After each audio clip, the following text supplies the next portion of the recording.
Hey there. Hey, let's talk owning real estate and getting a mortgage with Steve Slasky. And the brains of the operation, Owen. Of course.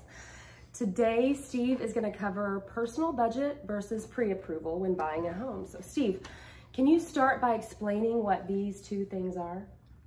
So basically they're the same thing.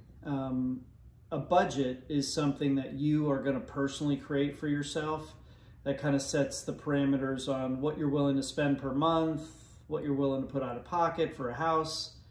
And from the lender's side of it, a pre-approval is the lender's version of your budget, what you're able to do with what you're qualified for.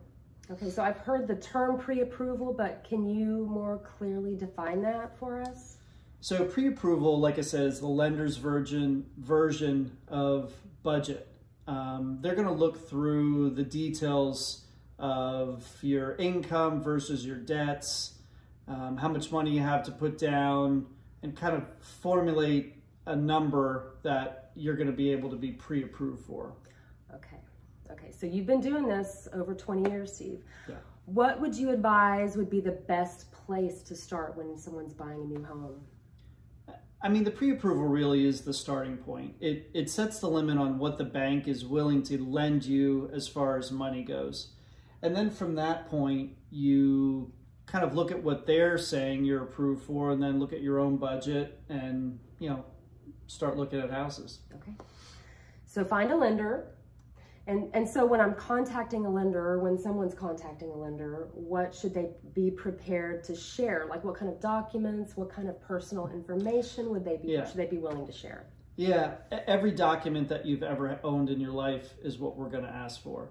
But a lot of it's just validation. If you say that you make $50,000 a year at your job, we're going to look for W-2s to support that, pay stubs to support that.